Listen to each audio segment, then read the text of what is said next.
So hello po mga ka-vlog, magandang araw po sa inyo. Ito po muli nagbabalik Kyle the Great syempre para sa panibagong tutorial na ipapakita ko po sa araw na to. So ito po pala yung Yamaha STX 125 motorcycle. Yan, old model po siya. Ayan po, check ko muna ang kanyang engine number. Yan, 5RE033975.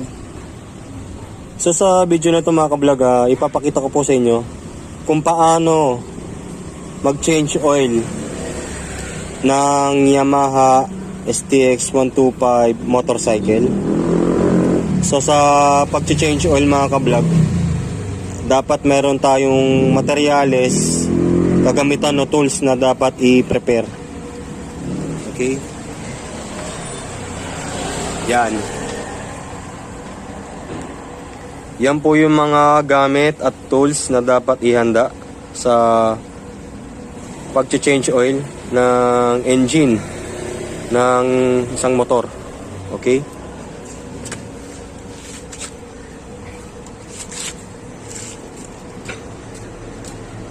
Of course, number one, i-prepare natin yung motorcycle engine oil. Nag-prepare po ako ng Castrol Active. Ayan po. Ayan po yung kanyang features tsaka details. Bali 1 liter po siya. 20W-40. 4-stroke engine oil po ang ating gagamitin, of course. Kasi since 4-stroke po yung aking Yamaha STX 125. Yan. Check natin yung details. Yan. Para lang makita nyo mga ka-vlog. So, ayan po, ulitin ko po. Number 1 po yung langis. Siyempre, bagong langis, i-prepare natin. At kailangan 4-stroke po. Okay? Yan.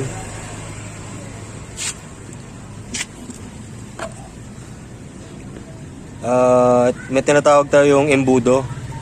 May kasamang hose. Ihanda natin to. Sa pagre-refill po ng langisan mga ka-vlog, gagamit tayo nitong tinatawag na embudo. Itong hawak ko ngayon. Okay? Nag-prepare din ako ng long nose pliers na tinatawag o long nose. Yan po. Pwede rin po kayo maganda ng mechanical pliers mga ka-vlog.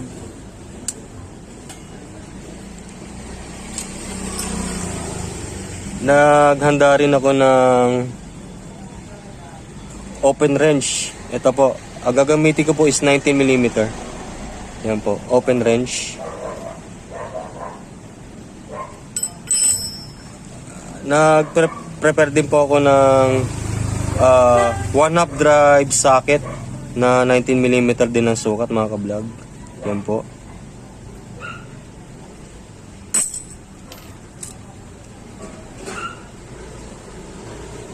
Tapos extra cartridge blade.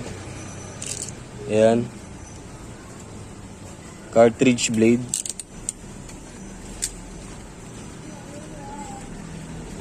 Ekstrang basahan na malinis tsaka tuyo. Pwede kayong maghanda ng mas marami, depende na po sa inyo mga ka-vlog.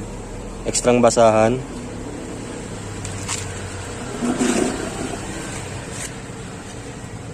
Tapos to mga ka-vlog, empty bottle o empty container mga ka-vlog.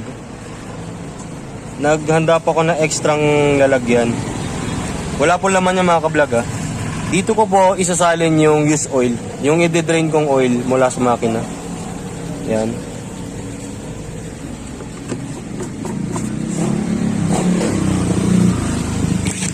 And of course, naghanda rin ako ng impact wrench na 1/2 drive. Yan.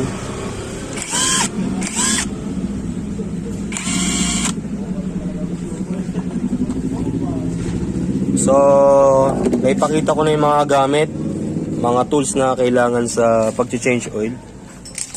Mag-i-start na tayo mga ka-vlog.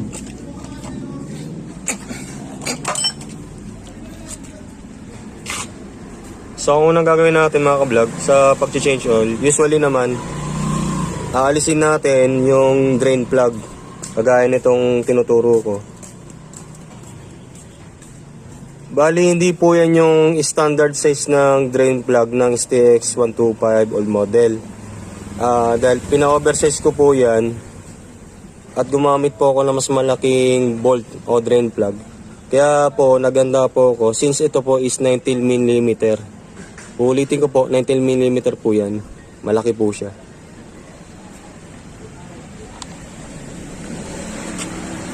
So, i-prepare nyo na yung lalagyan. Extra container mga ka-vlog. Pwede rin po kayo maganda ng ice bucket. O yung lalagyan ng ice cream, yung malaki yung bunganga, yung opening. Para mas salong-salo po yung langis mula rito.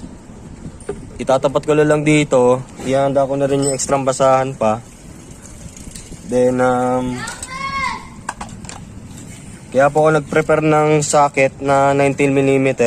Tsaka impact wrench kasi baka to matigas na i-stack up to, so gagamitan ko siya ng impact wrench para mabilisan po yung pag-release ng bolt na to o yung drain plug na tinatawag. Isiset ko muna mga ka-vlog, pangluwag, ilagay natin tong socket. Yan. Okay, tindera. So dahan-dahan lang, baka tumalsik yung langis. Pwede natin ilayo yung camera. Yan.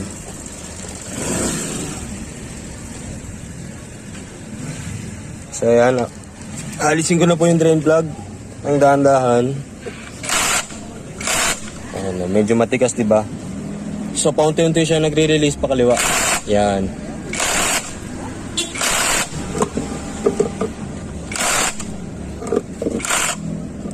Okay. Pag initially release na siya, pwede nang kamayin. Since malambot na po yung bolt, yan. Kakamayin ko na lang siya mga ka-vlog. Sasalayin ko ng lalagyan yung used oil na madidrain dito. Yan, o diba? Kung makikita nyo sa screen mga ka-vlog, ayan po. Nag-drain na po yung used oil.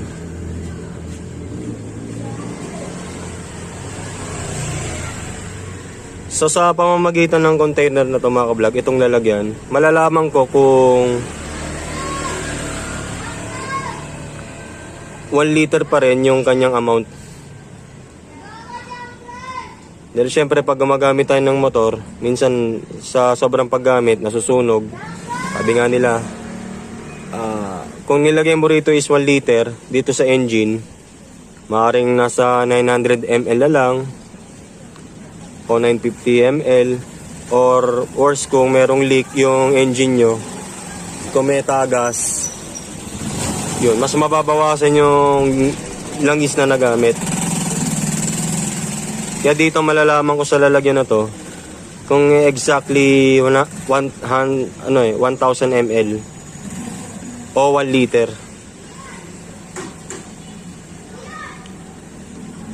Actually kasi sumobra na po yung paggamit ko. Since araw-araw po ako gumagamit ng motor na to. Sabi nga nila, yung iba bumibase sa isang buwan. Siyempre, yung accuracy, kung magbe-base ka na mas maganda, yung sa speedometer mo o sa odometer,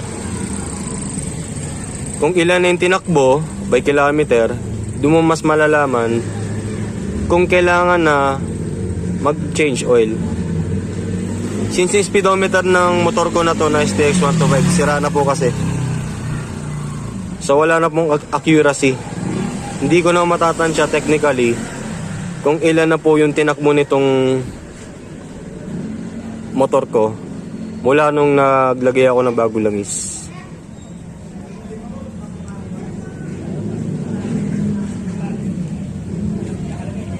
So magbe-base na lang ako dito sa... Pwede yun, kung mag-change oil kayo, pwede kayong mag-base sa lalagyan na ganito. Kasi may label po yan eh. Yan o.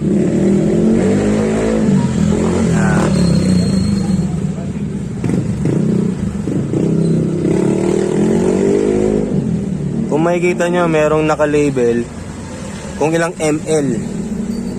Since may mga natapon na rin, yan nga malit lang yung orifice nya. Yun yung tinatawag na bunganga ng isang bote o bottle, orifice, o yung opening niya. Yan o.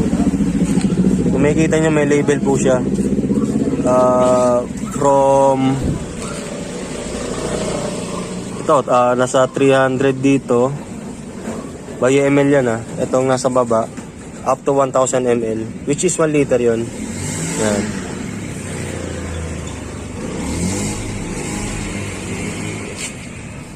So yan mga ka-vlog, hintayin muna natin na mag fully drain yung engine. Yung iba pwede buksan yung pwede buksan tong all level plug para yung pressure niya mas bumaba yung langis. Tapos pwedeng gamitan, depende na po sa inyo, pwede nyong gamitan ng dust gun o yung compressor, yung panghangin, bubugahan dito sa loob para lumabas sa kabilang side yung natitirang langis. Or pwede nyong taob ng bahagya, hindi naman itutumba yung motor, i-slant yung motor para po yung langis bumaba lalo dito sa side sa kabila. So susubukan kong buksan ito mga ka-vlog. Bubuksan nyo yan, tapos hintayin nyo lang maubos yung langis. So bagantay lang mga ka-vlog, standby lang kayo. Hintayin ko lang ma-fully drain yung langis para mas maganda, okay? Standby muna tayo, hintayin ko lang na maubos yung langis sa loob ng makina na to.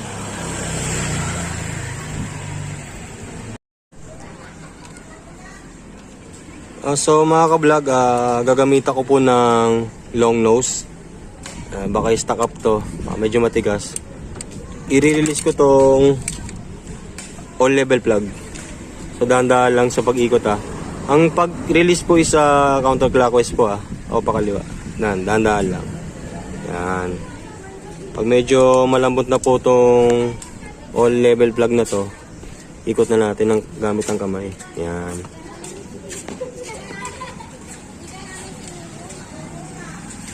Is naka-open na siya.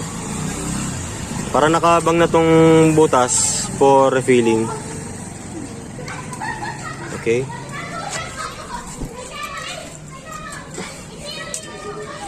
Yan.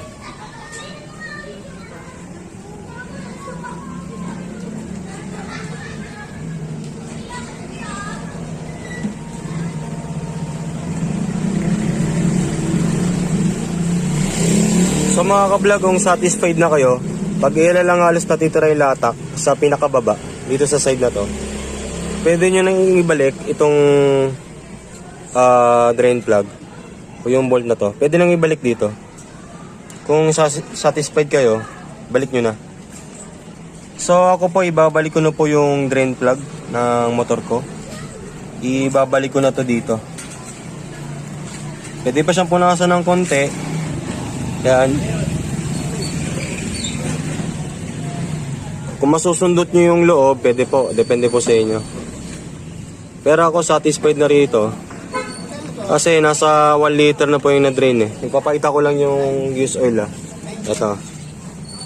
Para makita natin. Hintay lang natin na matapon yung konti pa. Ipapakita ko lang sa inyo Ayan. Diyan ko nilagay yung use oil galing dito. Tapos may label po yan kung ilan yung laman. Yan 900 yung ounce niya, tapos yung ml. So lagpas siguro dito mga exactly 1 liter na yan. Titignan natin loob. Buksan natin to para makita niyo mga ka-vlog. Kung halos said na yung langis dito sa makina. Yan Yan, tansyahin natin Yan. Kung makikita nyo mga ka-vlog, yung use oil, halos mapuno na. Halos umapaw na rito. So, surely na nasa 1000 ml na o 1 liter. Yan Kung papatay dito yung pinaka-level ng use oil na to, dito, alam nyo naman yan, madali naman tansya o tumingin ng label Yan. So hanggang dito siya. Ayan, halos puno na kasi. Tapos mayroon pang konti, may tapon pang konti. So I believe na nasa 1 liter na tong use oil. So pag ganyan, nasa 1 liter na yung nakuha nyo o yung na-drain nyo, so pwede nyo nang takpan yan. Siyempre, may mga bahid-bahid naman yan sa loob sa pyesa. Natural lang yun. Pag ganyan nasa 1 liter na, yung na-drain nyo mga ka-vlog, lalo na kung walang leak o walang tagas yung makina ninyo, yan, maganda yung kanyang gasket, tsaka mga o-ring, all seals. Kung walang mga tulo o leak yung oil seal nyo dito sa engine sprocket, dito sa shifter, may mga oil seal yan, dun sa kicker o kickshop, pag walang tulo, so walang nabawas bago tayo nag-drain ng oil. So ito na, yan, nasa 1 liter na yan. Kung titingnan nyo, nasa 1 liter na po yan. Tapos isama na natin yung mga natapon. Yan, yung mga bahid na yan. Kung mailalagay rito yan, in total, aabot po yan talaga ng 1,000 ml. O, halos isang bottle nga nito kasi halos mapuno na So halos said na yung used oil. Kaya yan, tatakpan ko na yan ng drain plug na to o yung bolt. Pwede nang ibalik to mga ka-vlog. So tatakpan ko lang to, itong used oil. Pwede nyo gamitin to mga ka-vlog for lubrication sa kadena, pwede po yan. So punasan ko lang ng konti. Then pwede nang ibalik yung bolt mga ka-vlog. Balik na natin. Ayan. Medyo masikip na. Ayusin natin. Mawala sa ayos Ayan. So di ko na siya gagamitan ng impact wrench mga ka-vlog kasi baka mapersa yung thread. Sa ganyang pag-release, mas magandang gamitin lang ang impact wrench for releasing. Pero pang mag-iigpit na tayo, kahit yung wrench na lang na mano-mano, itong open wrench na 19mm. Yan.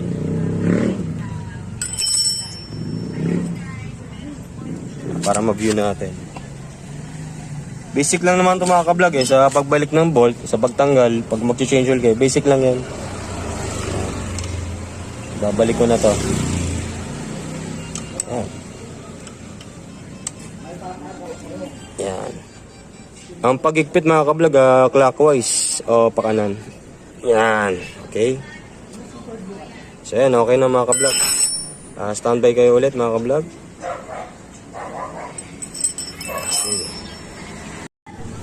So ayan po mga ka-vlog, nailagay ko na po yung drain plug o yung tornilyo. Hinikpitan ko na po siya. Ayan po, nakalagay na. So proceed tayo sa kabilang side for refilling ng engine oil.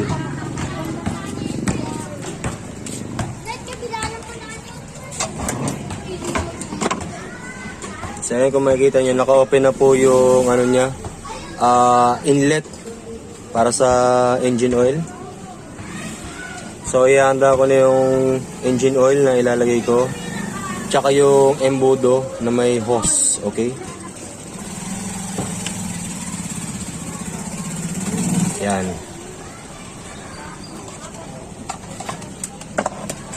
So bubuksan ko muna siya mga ka-vlog. Itong Castrol Active na 1 liter, i-open muna natin. Yan. So naka-properly sealed pa siya. Yan. May selyo pa siya. So yan, ikakat ko po gamit yung cartridge blade. Okay. Medyo meticuloso lang yung vlogger nyo ngayon. Yan.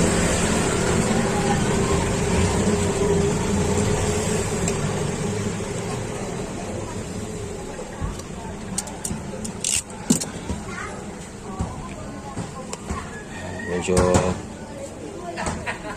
meticuloso. Yan. Yan po, binuksan ko na yung nakatakip. So yan po yung panibagong langis mga ka-vlog. Yan. Medyo natapon. Okay.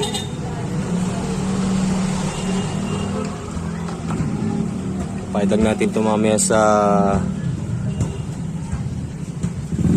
Pwede na may pa ito sa ibabaw ng mga pyesa. Kaya ng fuel tank cap. Okay.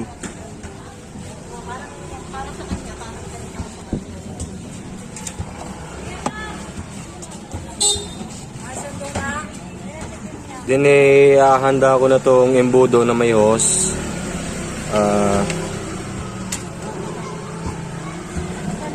Isusok ko na sa may butas.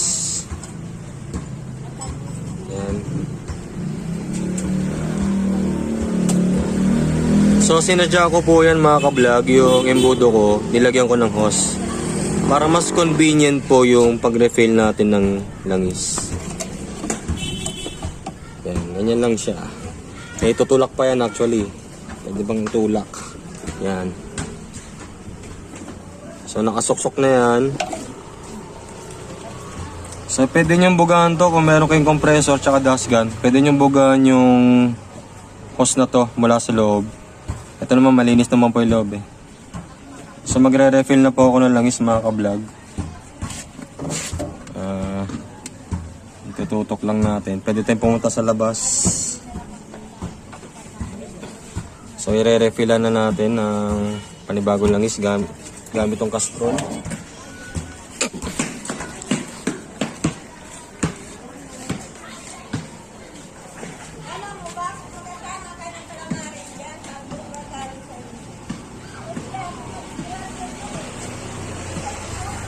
Yan.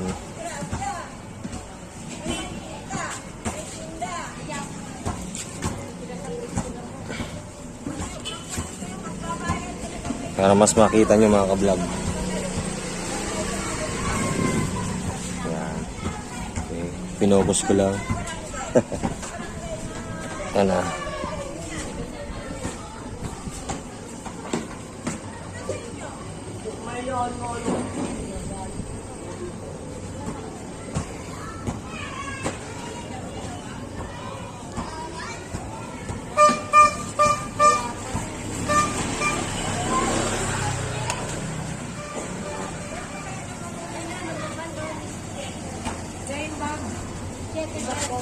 Sumilip pa si Kyle the Great. Handahan lang.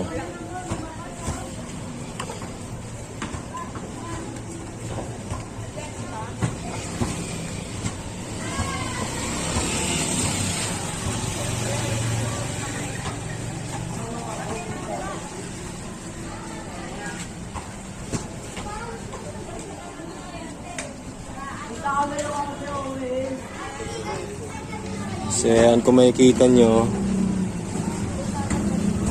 mas convenient nga siya talaga. Kasi makakapag-refill ka ng nakatayo.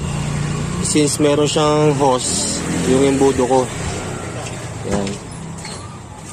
Basta't may papasok lang ng maayos at tama, yung hose na nasa dulo dito sa crankcase cover sa kalat side, sa mismong inlet niya. Yan. So pwede na hugutin yung mga ka-vlog. Alisin nyo na yung hose. Of course may unting tulo yan kasi may maiwan na langis. O normal lang yan.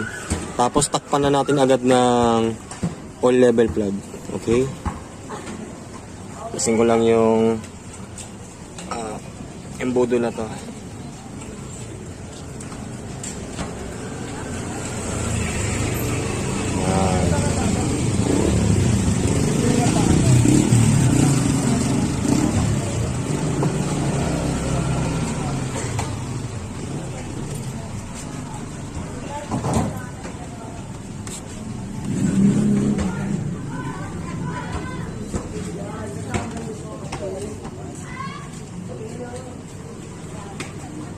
So yung kanyang itong all level plug, ilalagay na natin to. Yan. Anuhin ko lang ng palad ko. Pwede nyong punasan mga ka-vlog, pwede naman po. Hindi naman siya gaano marami. Yan.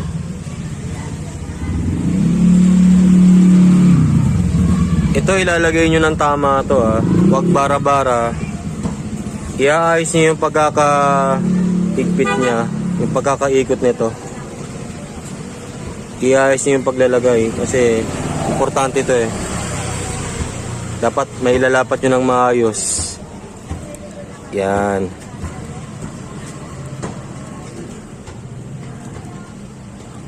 Yan, okay. Kung gusto nyo ng medyo mas maikpit pa, pwede nyo gamitan of course ng long nose pliers or mechanical pliers. Bahala na kayo, depende na sa inyo. So yan, okay na po. Naikpitan ko na yan. Totally refilled na po itong engine oil ng Yamaha STX 125 motorcycle. Na-refillan na natin. So ang susunod ko pong gagawin mga ka-vlog, para mag-cycle po yung engine oil. Yung engine oil niya na nasa loob para mag-cycle. Papandarin ko tong motorsiklo na to. I-start ko po siya, okay? Standby lang kayo mga ka-vlog. Check muna ulit natin. Again, pahabol ko lang. Same engine number pa rin mga ka-vlog. Para isa lang pong motor yung nilagyanan ko o yung tutorial ko sa araw na to. Yan po, engine number 5RE033975. Okay? So, paandarin ko na tong motor mga ka-vlog. I-start ko po siya.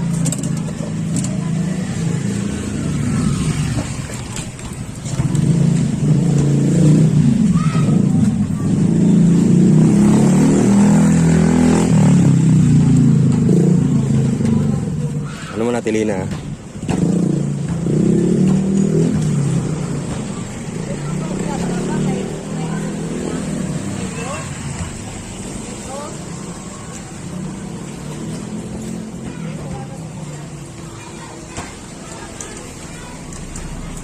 Siyan muna natin. I-on natin yung fuel cap o reserve. Pataas.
So yan, umaandar po yung motorsiklo na to.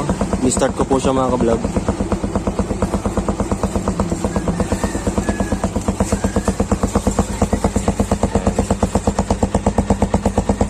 Madidinig natin yung tunog ng tambucho na to. Okay.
So yung mga ka-vlog, tapos na po yung tutorial ko para sa araw na to.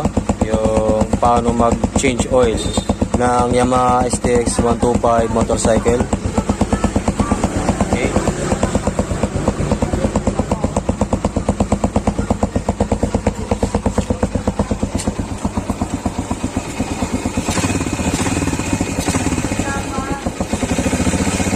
So maraming salamat po mga ka-vlog sa panonood ninyo sa tutorial ko. Maraming salamat po sa inyong lahat.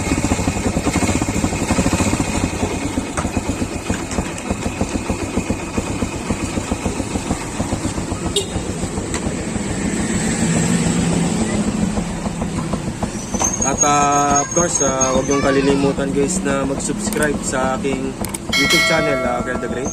Sa mga hindi pa nakakapag-subscribe sa akin, magsipag-subscribe na po kayo. Search nyo lang sa YouTube, Kyle the Great mga ka-vlog. I-hit nyo lang yung notification bell para sa updates, okay?